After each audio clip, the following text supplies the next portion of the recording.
Hi guys! Welcome back to my channel, and this is me, Mandy again. You're back in Mandy's Hanash. So today, meron akong i-unbox na item.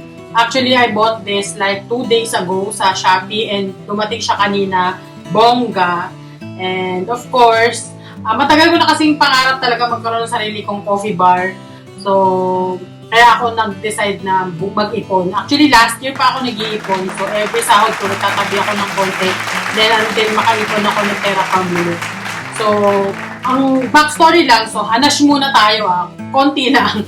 So, ang nangyari kasi is, bumili ako sa Lazada, order ako sa Lazada ng coffee machine. Kaso, 4 times akong na-cancelan. So, bad trip yun. Kasi December pa ako umorder. Gift ko sana sa sarili ko for the Christmas season. Christmas season. Ayun, like Christmas, naging New Year. Buti na lang hindi na inabot ng Valentine. So, ito na kasi siya. So, ito na yung ating product ngayon. Ito ang Sonifer Espresso Coffee Maker SF3535. Yan. So, ang bongga niya, di ba? So, natanggap ko to from Shopee. Nakabalot siya syempre ng bubble wrap. Tapos, highly secured naman siya, dineliver siya nung rider na karaniwan nagde-deliver sa akin. Then, ito yung nasa plastic. So, meron siyang official receipt na binigay. Ayan. And then, meron ding ang gift coupon for 30 pesos. Ayan. So, you can use on your next purchase. Ayan. So, i-unbox na natin ito at tama ng daldal. Ayan. So, pag tinanggap mo siyang box na ganito, meron siyang seal. So, ito yung quality seal. Yan. So, yan. Para malaman mo kung nabuksan ba siya or hindi. Ano ba yan? Nag-stutter. It's been a while since I last did a vlog. So, pasensya na. Medyo nangangapa na naman ulit tayo. So, ayun na siya, guys. So, pag open nyo ng box, you will see here a warranty card. Yan. And then, ito yung instructional manual. Actually, first time kong magkakaroon ng espresso maker. So, wala akong idea kung paano ito ginagamit. Pero, andyan naman si YouTube. So, mag-aaral na lang. And of course, pwede naman natin basahin to. So, yan. So, open na natin yung main box. Ito na siya. Teka lang. Kailangan nakatayo tayo para masaya. So, ganito yung itsura niya. Aray ko. Sorry na. Wait lang bababa ko lang ito. Yan. Wait. So, ganito siya guys pag na-receive natin. So, ganito yung itsura niya. So, tatanggalin ko lang muna yung mga nakalagay sa kanyang unnecessary things. Ay, sa totoo lang, first time ko itong binuksan. So, sabay-sabay lang natin siyang nakita for the first time. So, ito yung plastic. So, ito siya. Ay, ganda, bongga. So, kung makikita nyo guys, ito yung itsura niya. Yung pinaka-main machine. Yan.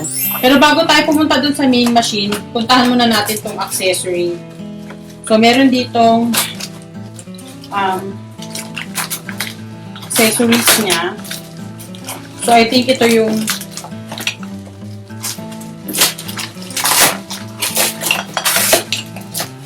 ito nga. Sorry hindi ko alam tawag dito. Comment down below kung anong tawag dito. Coffee filter daw, sabi ng cameraman ko. Ayaw bang magparinig. So, ito siya guys. So, meron siyang parang filter na metal. And then, ito naman yung parang wala kayo dyan. So, siguro nilalagay yan doon. So, dyan mo lalagay yung kape, tapos sasalaksak mo dyan, tapos tutulo dyan yung kape, tapos na. Ayan. So, dito naman tayo sa main machine. Lapit tayo dito. So, ito yung saksakan niya, guys. Bongga kasi may kasama siyang adapter. So, UK tawag dito, di ba? UK socket. So, meron naman siyang converter to US. So, bongga siya. Yan. So, kung titingnan nyo dito sa harapan, yan, meron siya mga buttons dyan. So, dito siguro, ito yung on, diba? Ito yung, ayaw ko dyan. Tapos, ito yung, ano na siya. Dito yung sa froth machine, dito yung sa coffee pala. Yan. Ito yung sa milk froth niya. Then, Sa side view ko lang.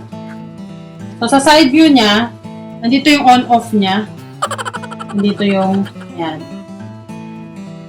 Naku, nakakatakot. Sana matibay ito. Usually, wala akong masyadong tiwala sa mga tina-turn-turn na mga ganyan. Usually, madaling masira. Pero, careful na lang tayo. Mukhang sturdy naman siya. So, based dito sa pag-ikot-ikot ko, approve naman siya ni Sarah G. So, ikot-ikot lang. Yan. So, ito naman likod. Pakita natin yung likod. So, ito yung lalagyanan ng water. So, natatanggal siya. So, yun. Tatanggal siya. Yan. Tapos, yung opening niya, dito sa kabila. Yan. So, meron din siyang attachment na kasama. Balik ko lang, ha. Hindi lang ako sure kung anong klaseng attachment. At diba? Hindi ko na may balik. Yun. So, ano ba to? Okay. So, comment down below kung para saan to. Sabi ng cameraman ko, scooper daw yan. So, ito yung pang-scoop natin ng kape. Nilalagay dito. Tapos, sasalaksak natin dito. Tapos, may tutulo na dyang kape. Pasensya na kayo, ha. Halatang laking mahirap. Walang kaalam-alam sa mga social na mga bagay-bagay. Ayan. Anyway, so, dito naman tayo sa kabilang side. Gusto ko lang siya ikutin para makita niyo yung buong pagkatao niya. So, yung niya, yung saksakan niya kasi nandito sa likod. Yan. So, ito yung kabilang side niya. Tapos itong side, natatanggal siya. So, para mas madali siyang linisin. So, mukhang naman. So, I think natatanggal din to. Hindi ako sure. Pasensya na. So, unboxing lang talaga to. Hindi to tutorial on how to use. Dahil, aminado ako mismo, hindi ako marunong gumamit nito, guys. Ayan. So, ganun siya. So, madali siyang gamitin dyan. So, yung ilalim. Naku. Teka lang, ha. Yung ilalim niya. Ayan. Tapat mo nga. Ayan. Doon ilalagay yan, eh. So, yan yung ilalim niya. So, ito yung pinakaharap. So, konting kwento lang, no? Bakit ito yung napili kong coffee machine or coffee maker. Nag-research kasi ako ng konti about espresso pressure. Sabi kasi nila yung sweet spot daw ng espresso brew is bar 15. Yan, sabi nila. So, yung lesser than, kumbaga parang, sabi nila 9 to 15 daw is the sweet spot for espresso. Tapos, yung 15 and above, parang burnt na siya. So, yung lesser than 9 is weak. Yan. So, ito namang ibabaw, maganda siya kasi pwede mo siya patungan ng cups. Diba? Then, dun siya gagamitin. So, other features lang that we will see on this. So, pakita ko lang ulit yung box. Yan. So, dun sa taas niya kasi heating siya eh. So, umiinit siya. So, pwede mo ilagay dun yung mug mo. Kung kunyari, di mo pagagamitin para mainit yung mug or yung coffee mo. Yan. Diyan siya. Then, dito yung 3 switches with indicator lights to make coffee or steam. Yan nga. So, on, coffee and steam. Then, dual stainless filter for making coffee more conveniently. So, pwede actually dalawa sabay. Yan. Tapos, removable easy drip. Yun pinakita ko sa inyo kanina. Then, yung professional detachable frothing nozzle. So, para sa milk yun. And then, adjustable supply. So, yun siya. Key things to note here for this espresso machine. So, pakita natin. Yan. So, kita ba?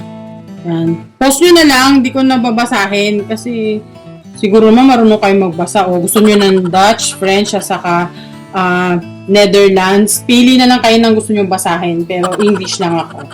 Yan. So, yan yung specs niya. Okay. So, yun lang naman guys, that's it for me. Very excited akong gamitin to. I will do another vlog testing this and papakita ko sa inyo kung paano siya gamitin. So, dyan muna guys for today and thank you so much for watching and I hope you stay healthy, and please subscribe to my YouTube channel para mas updated kayo pag nag-post ako ng update regarding my coffee machine. Yun lang guys, and thank you so much and have a great day. Bye-bye!